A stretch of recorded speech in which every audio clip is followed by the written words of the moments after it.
There is a kind of exhaustion that's utterly silent. Not from lack of sleep, but from waking up every morning, carrying the weight of other people's expectations, the pressure to appear okay, and the subtle guilt of not being happy enough. The harder you try to feel good, the more hollow you become. Have you ever felt like that? Smiling in meetings, answering "I'm good" when someone asks, while deep down, nothing feels good at all. We live in a strange era, one where people have 1,000 tools for instant gratification, yet have lost the ability to truly feel happiness. Social media floods every moment with standards of must have, must achieve, must be more, tricking many into believing that happiness is a luxury reserved only for the lucky few. But over 2,000 years ago, people who had no smartphones, no weekends, no dopamine from likes discovered something profound. Happiness doesn't come from circumstances. It comes from the ability to master oneself. From knowing who you are, what you want, what must be accepted, and what can be trained. In this video, we'll walk together on a path that isn't glamorous but grounded.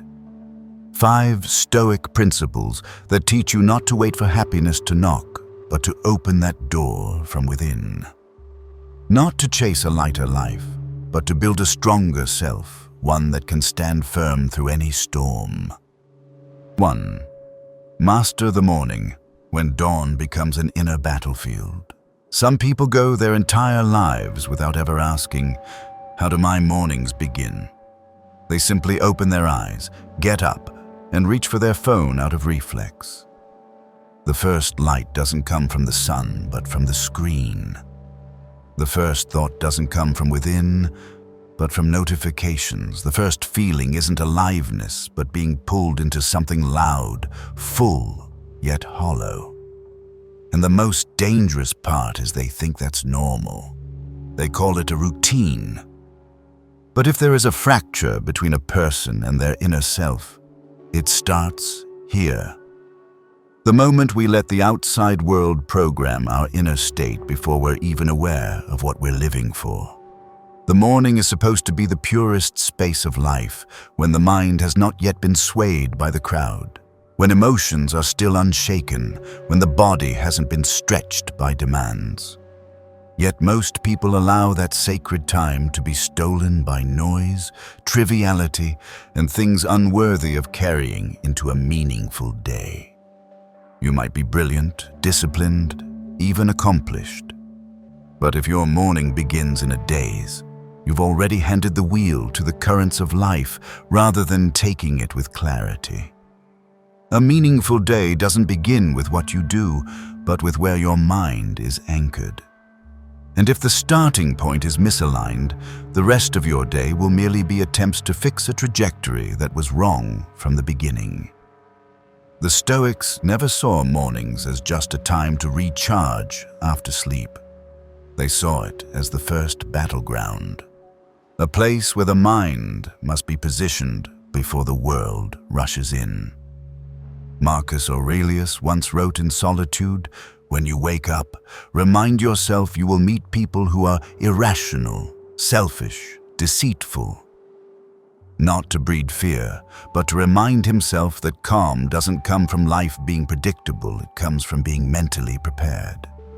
For him, the morning was a ritual, no incense, no gods, just a man facing himself and recentering for the day ahead. A morning led by unconscious habit is like a ship that sets sail already off course.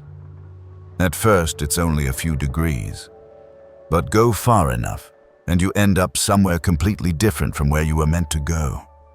And the tragedy is you still move, still strive, still hustle, just in the wrong direction. That's why some people feel lost after years of effort. Not because they're lazy, but because each day starts with being pulled, not with being directed. You cannot live consciously if every morning begins unconsciously.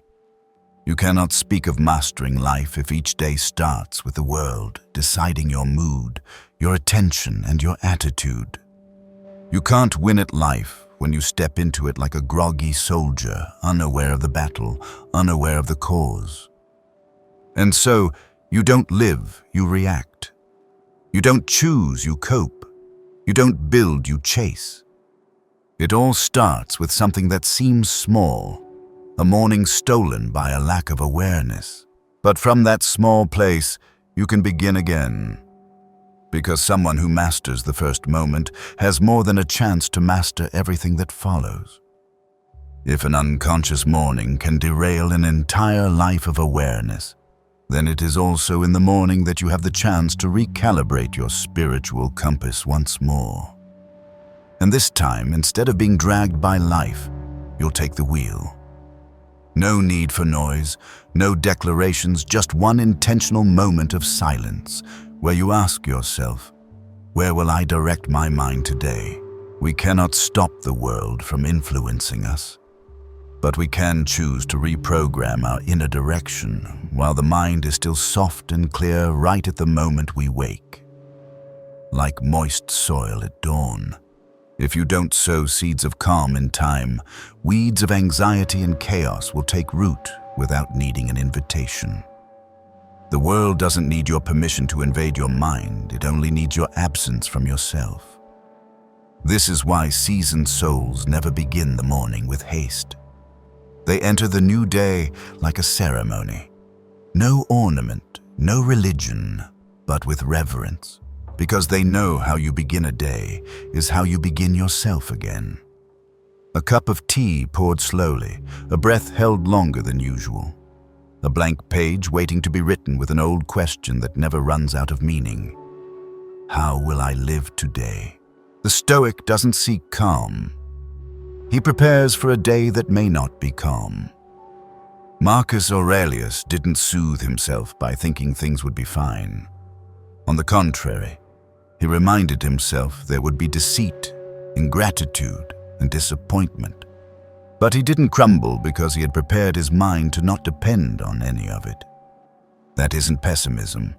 It's clarity rooted in reality that we don't control the current of life. We can steer our own vessel. And to do that, you don't need a perfect routine. You just need to be truly present in those first few minutes. Waking up isn't just opening your eyes, it's reopening your direction. It's pulling back energy that wants to scatter and redirecting it to your core. Instead of asking, what's waiting for me today? Ask, what will I bring to the world today? That moment, seemingly small, is where you reset your emotional operating system for the entire day. You can't choose everything that happens, but you can choose the state in which you meet it. It's a decision no one sees, but it defines who you are. And every time you make that choice, even for a few minutes, you are quietly leading an inner revolution. We don't live better than others by what we display, but by how we control what no one sees. And there is no better time to do that than in the first moment of the day when nothing has been set.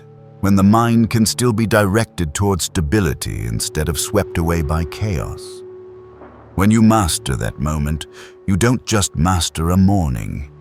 You lay the foundation for a life no longer ruled by unconscious momentum.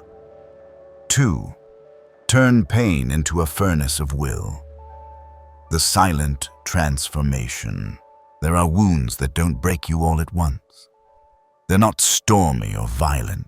They quietly strangle something inside you until you no longer feel like yourself, yet can't quite tell who you've become.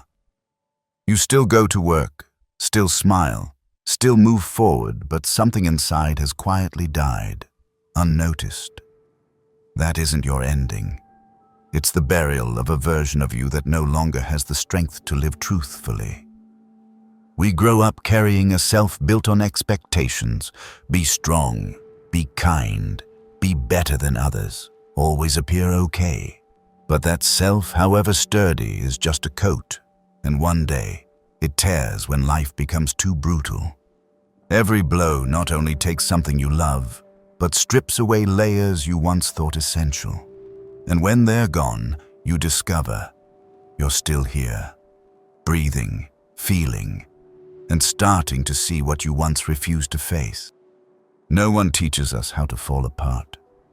We're only taught how to succeed, how to be confident, how to seem strong. So when pain arrives, we think we've failed. But in truth, it's a quiet funeral for outdated parts of the soul. Perhaps old beliefs, old relationships, or self-destructive habits, like a tree shedding old leaves to grow new ones. The death within is not a disaster, it's the condition for a more mature self to emerge. Pain is a crossing. It pushes you out of your old safety, but hasn't yet brought you to what's next. You float in a void, unsure of where to hold on. And in that moment when all labels collapse, when there's nothing left to prove or run from, you finally face the real question. If I'm no longer who I used to be, who can I become? That question is hard to answer, but it's the key to true change. Because from then on, you stop living to please your old self and start becoming someone new. Not everyone who suffers becomes wise. Some choose to blame. Some choose numbness. Some cover their pain with forced humor. But others choose to stop, look directly into the wound, and let it become the birthplace of something more real. That choice, silent, unseen, is what separates the wounded from the reborn. You don't have to be strong right away. You just need the courage to stop calling pain your enemy, to stop patching up the old self and let it go. Because sometimes the only thing stopping you from becoming yourself is the shadow of who you used to be. And when you're brave enough to release it, you don't become weaker. You begin to build an unshakable core. After the old shell cracks and falls away, you don't need to rush to become someone new. Some days, growth is simply sitting in the emptiness, not screaming, not demanding, not waiting to be rescued. In that nameless space, something new begins to take form, not "I've made it through," but "I am becoming." And what you're becoming often makes no sound, no recognition, no applause or fireworks, just the steady silence of someone learning to stand without being held. Resurrection isn't trying to restart your life as it was, not mending what tore, not going back to a version that was once fragile, that lived for others' approval, that thought softness was the price of being loved. Resurrection in its truest sense is stepping out of your old fog with a new posture, no longer bent by the weight of the past, no longer trembling at the door of the future. You return, not to be validated, but to prove to yourself you didn't die with what was lost. The one who once collapsed at rejection now silently smiles at loss. The one who once tied their worth to others' affection now protects their dignity, even in solitude. The one who feared abandonment now learns never to abandon themselves. And that is the new self, not stronger than others, but forged by breaking so deeply that nothing shallow can shake it again. Many think growth means forgiving, forgetting, letting go. But true resurrection doesn't come from forgetting. It comes from remembering with clarity. You still remember who hurt you, what made you cry, and the moment you almost lost yourself. But instead of living in bitterness, you live with understanding. All of it happened so I could stop living like someone who'd never known pain. You don't need revenge, don't need to run, don't need to prove you're okay. You just need to show up honestly, calmly, completely, not rushed, not forced. A resurrected self doesn't scream for attention. It radiates solidity through the absence of fear. Your silence will make those who hurt you uneasy because they can no longer control your response, and you no longer need them to change. Because once you're no longer fragile, their presence or absence no longer defines your world. At some point, you'll stop feeling the need to get over it, because every pain, every fall, every loss, you've used it as material to build yourself. There's nothing left to hide, nothing left to decorate. Just a soul that has walked through fire and no longer fears the burn. Resurrection, in the end, isn't about returning to who you were. It's about becoming someone even pain must bow before. It quietly strangles something inside you until you no longer feel like yourself, yet can't quite tell who you've become. You still go to work, still smile, still move forward, but something inside has quietly died, unnoticed. That isn't your ending. It's the burial of a version of you that no longer has the strength to live truthfully. We grow up expectations: be strong, be kind, be better than others, always. But that self, however sturdy, is just a coat, and one day it tears when life becomes. Every blow not only takes something you love, but strips away layers you once thought essential. And when they're gone, you discover you're still here, breathing, feeling, and starting to see what you once refused to face. No one teaches us how to fall apart fully. We're only taught how to succeed, how to be confident, how to seem strong. So when pain arrives, we think we've failed. But in truth, it's a quiet funeral for outdated parts of the soul. Be better than others. Perhaps old beliefs, old relationships, or self-destructive habits, like a tree shedding old leaves to grow new ones. One day, the death within is not a disaster, it's the condition for a more mature self to emerge. Pain is a crossing. It pushes you out of your old safety, but hasn't yet brought you to what's next. You float in a void, unsure of where to hold on. And in that moment, when all labels collapse, when there's nothing left to prove or run from, you finally face the real question. If I'm no longer who I used to be, who can I become? That question is hard to answer, but it's the key to true change. Because from then on, you stop living to please your old self and start becoming someone new. Not everyone who suffers becomes wise. Some choose to blame. Some choose numbness, some cover their pain with forced humor, but others choose to stop, look directly into the wound, and let it become the birthplace of something more real. That choice, silent, unseen, is what separates the wounded from the reborn. You don't have to be strong right away. You just need the courage to stop calling pain your enemy, to stop patching up the old self and let it go. Because sometimes the only thing stopping you from becoming yourself is the shadow of who you used to be. And when you're brave enough to release it, you don't become weaker. You begin to build an unshakable core. After the old shell cracks and falls away, you don't need to rush to become someone new. Some days, growth is simply sitting in the emptiness, not screaming, not demanding, not waiting to be rescued. In that nameless space, something new begins to take form. Not, I've made it through, but I am becoming. And what you're becoming often makes no sound, no recognition, no applause or fireworks. Just the steady silence of someone learning to stand without being held. 3. Letting go of control.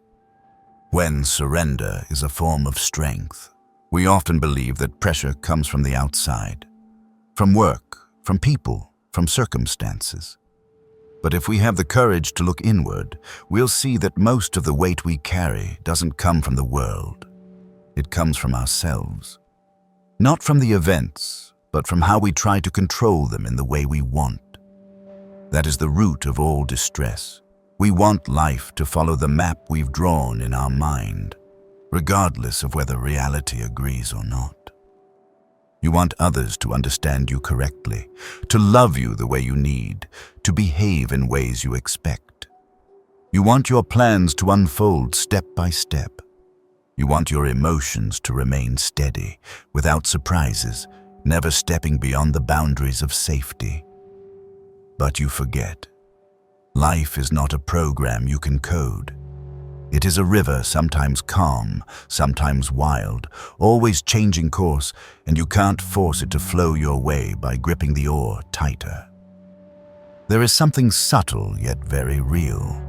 The more you try to control, the more restless you become.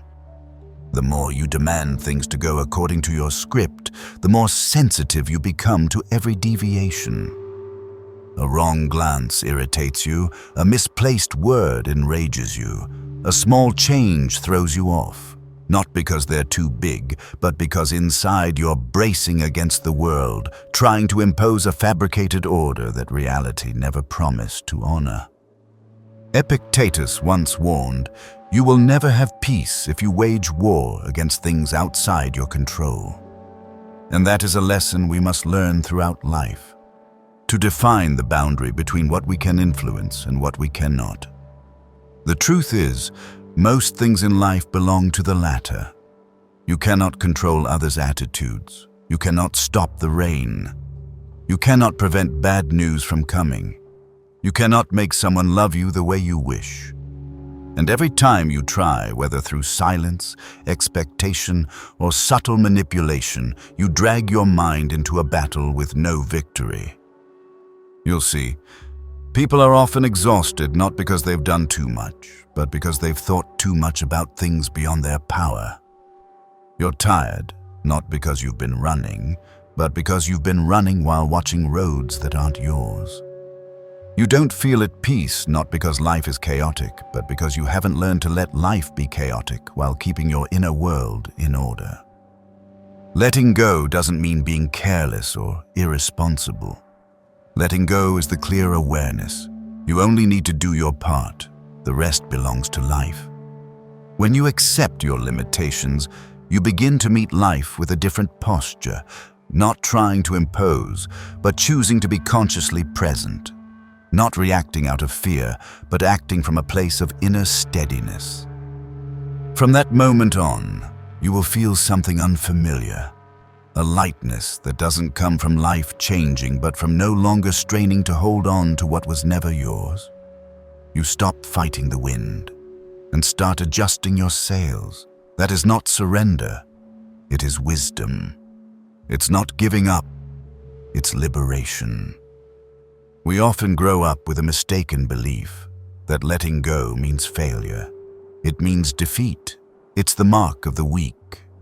In a world that glorifies control, those who refuse to hold on are seen as powerless. But in truth, the ability to let go at the right time is the deepest expression of inner strength. Because the easiest thing is to react impulsively. The hardest is to stop, retreat inward, and decide not to let the world dictate your character. Letting go does not mean indifference. It's not the coldness of someone who doesn't care. It's the stillness of someone who sees clearly.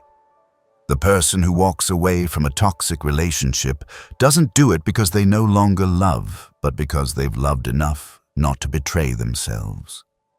The one who stops controlling others doesn't do so out of apathy, but because they understand. Everyone has their own journey, and control kills both freedom and trust. The one who lets go of the outcome isn't lacking in motivation, but has learned to place commitment in the action, not the expectation. Rejecting control is not an easy choice. It forces you to walk past your ego, to leave behind stubborn beliefs like, things must be this way, they must behave like that. Life must align with what I want. It demands a maturity big enough to understand the only thing you ever truly control is yourself, your mind, your attitude, your response. And if you spend your life trying to reshape the world to fit your design, you'll lose the shape of your own soul in the process. Marcus Aurelius once wrote, "Your mind will take the shape of what you frequently hold in thought. So let it be thoughts that keep it in the light." That light doesn't come from total control. It comes from conscious surrender, a silent, unshowy kind of power. It's when you stop trying to make others love you right and start loving yourself rightly. It's when you no longer need to be understood to feel worthy. It's when you stop clinging and start being present. You cannot control the wind, but you can raise your sail. You cannot stop others from leaving, but you can remain with yourself. And you cannot control life, but you can control how you walk through it, no matter how rough the road. That is your strongest core, an unmoving center in the middle of 1,000 waves. A place within consciousness where you no longer need the world to be peaceful in order to feel peace. Letting go, ultimately, does not make you weaker. It makes you heavier with what truly matters and lighter with what never belonged to you. It's the conscious release of the superficial to preserve the essential. It's the refusal to live in the illusion of control, to live instead in truth and freedom within limits. When you can let go, you stand straighter. When you no longer force life to comply, you begin to find meaning even in what doesn't go your way. And when you no longer need control to feel safe, you've touched a form of safety that no one can take from you, security that comes from within. And that is where true power begins, not by conquering the world, but by no longer being ruled by it. 4. Gratitude as a way of living, not because everything is good, but because you've begun to see what is. Some beautiful things are still there, still quietly present in each beat of daily life, yet we no longer see them. Not because they've disappeared, but because they've become too familiar, too still, too silent, and our minds, trained to react to noise, urgency, and negativity, no longer make room for that silence. We live surrounded by things worthy of gratitude, yet our ears are tuned to judgment. Our eyes fixate on what's missing, and our hearts grow weary waiting for some distant happiness, forgetting that true happiness is always here. If only we're still enough to notice. A mind left untrained will drift toward the dark. It will automatically gather what is lacking, what is imperfect, what others have that we don't. It creates an illusion of scarcity, not because we lack, but because we no longer recognize what we already have. We begin to lose touch with true beauty, constantly chasing standards set by others. And in doing so, we stop seeing the gentleness of morning light, lose the appreciation for a full meal, forget how to value the presence of someone who quietly stays by our side without needing to say a word. The good has never left you. You've just been too busy listening to criticism, chasing a recognition that's never enough, trying to please those who've never truly seen you. You've been pulled into loud headlines, dramatic content, and the noise of the world until there's no mental space left for what truly matters. Like a room overloaded with blaring speakers, the softest sound is the first to be drowned out. And, unfortunately, gratitude always speaks in a whisper. How can you feel life's warmth if your heart is too busy searching for what's wrong? How can you notice what's blooming now if your eyes are fixed on what has withered in the past or hasn't yet blossomed in the future? This lack of awareness isn't a flaw.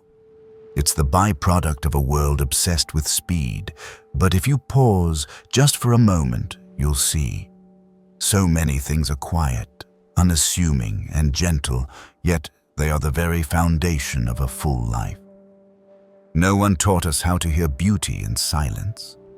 No one told us that some things don't need to be better, they just need to be seen. We assume happiness must be touched, claimed, measured. But some forms of happiness, like peace of mind, an unhurried afternoon, or a silent nod from someone who cares, can only be recognized through deep presence and an awake mind. This is why those with the strongest inner lives are often the most grateful. They don't need life to be perfect to feel content. They only need their hearts to be quiet enough to hear beauty speaking softly. And once you can hear it, you'll understand. The good never left, it was you who stopped being still enough to notice. There's a common misconception about gratitude. People think it's a sugary antidote, a temporary comfort when life becomes hard, a kind of lazy optimism that says, "At least I'm luckier than someone else." But real gratitude doesn't come from comparison. It's not a shallow feeling, nor a sedative for weak souls. It is a spiritual discipline forged over time by facing raw reality while keeping the heart from hardening. A grateful person is not always cheerful. They are someone who has seen darkness, suffered loss, felt emptiness, and still chooses not to close off. They don't deny that life can be harsh, but instead of letting harshness define them, they use gratitude like a blade to sharpen the will. They know that if they spiral into blame and entitlement, even the good that remains becomes meaningless. Gratitude does not mean refusing to change. It is not resignation or compromise. On the contrary, it is the grounding force that lets us change without losing clarity. When you are grateful for what you have, you take better care of it. When you're grateful for lessons in failure, you no longer fear failing. When you're grateful for someone who once hurt you, you are no longer trapped in the role of a victim. True gratitude is an inner strength that cannot be borrowed. It arises only when you choose to live consciously instead of reacting unconsciously. Epictetus once said, "It's not things going your way that bring peace, but training your mind to see peace within things that don't." That is the essence of gratitude. You don't say thank you because life is easy, but because, in the midst of difficulty, you still find something solid to stand on. Gratitude, then, is not for the weak. It's a deliberate act of going against the instinct to complain. It's the discipline to feel enough even when things seem insufficient. It's daring to look at what's lost while still keeping light in your eyes. It's admitting there are tired days, but refusing to let that exhaustion become an excuse to hurt others. Gratitude doesn't help you escape reality.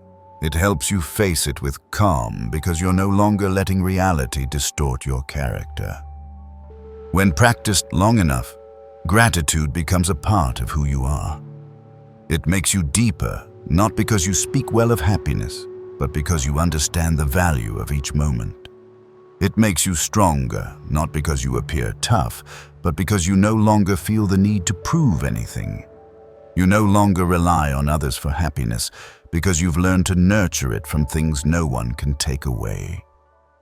Gratitude, ultimately, is a commitment to slow down, to see more deeply, and to walk with intention through the rush of life. It is the act of a steady spirit choosing to live with open eyes, an awakened heart, and a mind free from dust. 5. Inner worth. When you no longer need approval, you begin to be free. We are raised under the gaze of others. From an early age, praise becomes reward. Cold stares become punishment. Over time, no one needs to punish us anymore because we've developed an internal reward and punishment system that controls us. A right behavior brings the feeling of being loved. A thought that strays from the norm triggers guilt. And just like that, people begin to be guided not by conscience, but by the desire to be approved. Recognition is no longer a pleasant bonus. It becomes the primary fuel. Like a subtle kind of honey, it leads us to believe that being noticed equals being valuable. An article with many likes must be good. A person widely praised must be right. An applauded act must be moral. Gradually, we let the external noise shape our inner perception, and without realizing it, the gilded cage slams shut, and we no longer wish to escape. There is a brutal truth. The more beautiful something appears, the harder it is to let go. And recognition is one of the most seductive beauties. It makes us smile at the right time, nod in the right place, live as if we are constantly on stage with an audience watching every step. We strive to become likable, understandable, acceptable, and in that process, we abandon the rough edges, the unpolished truths, the unfinished parts of us that are often the most real. To be loved, we stop being true. To be accepted, we trade away our freedom. Stoicism does not promote indifference, but it opposes dependence. Marcus Aurelius didn't write his meditations for readers, he wrote them for himself, and because of that, he was free. When you write or live just to be seen, you lose the most honest part of who you are. Freedom is not doing what you like. It's having the courage to live without needing validation. Only when you stop living like an actor waiting for applause. Can you step off the stage and reclaim a real life? One that needs no spotlight, no echo, yet still holds weight. When you stop craving recognition, you'll notice a strange emptiness in your heart, an emptiness once filled by applause. At first, it may be disorienting. No more praise as reward, no more admiring glances as a measurement. But if you're brave enough not to fill that space with another substitute, you'll reach something deeper, a quiet place inside where you can finally ask without fear, what am I truly living for? True worth needs no applause because it doesn't survive on noise. It lives in the silent alignment between conscience and action, where you can walk through the world without pretending, without dodging glances, without disguising yourself just to be loved. That kind of consistency doesn't seek attention, but it carries weight. It may not make you stand out, but it makes you unshakable. Some do the right thing when being watched. Others do the right thing even when no one sees. Between those two lies a vast chasm not of morality, but of the foundation of freedom. When your actions are no longer governed by reward or punishment, you've entered the state that Epictetus calls standing firm on your own spiritual feet. That's the moment you no longer need a title because you already are someone, fully. The consistency between action and conscience is not instinctive. It is the result of silent discipline. Every time you refuse to compromise with what is wrong, every time you choose kindness even when no one notices, every time you keep a promise to yourself instead of chasing a glittering opportunity. Each of those acts is a small stone building the solid foundation of a person who cannot be moved. Seneca once said, "Live as if you are always being observed, not by others, but by the best version of yourself." That quote isn't meant to pressure you, but I used to live as if someone were watching my every step. Not God, not the law, but the crowd, the invisible stares, the voiceless standards. I worked hard, not necessarily to grow, but to avoid being left behind. I stayed silent, not necessarily out of understanding, but out of fear of being judged for saying something the crowd wouldn't like. There was a time I thought I was maturing, but I was merely getting better at pretending. Only when the quiet storm closed in, when there was no applause left, no outcome to prove anything, did I finally see what remained. A self full of fractures, never truly heard. And in that silence, I began to relearn how to live not to impress, but to live rightly. Not needing to be known, but needing to know myself. Not needing recognition, but never betraying myself. I started to rewrite every habit, every choice, every reaction like someone rebuilding a home after a storm. But this time, I didn't need anyone to stop by and admire it. You don't need the whole world to applaud to know your worth. You just need the courage to not turn away from what's right, even when it brings no immediate reward. If you've found value in this journey, please like, subscribe, and turn on notifications so you don't miss future content. This is not an easy path, but it's the one for those brave enough to be free from within. Be the one who keeps silent amidst the noise. The one who stands firm through changing winds. The one who lives rightly even when no one is watching. Because in the end, What remains isn't the noise, but the unshakable peace within. See you in the next video. Guilt. And just like that, people begin to be guided not by conscience, but by the desire to be approved. Recognition is no longer a pleasant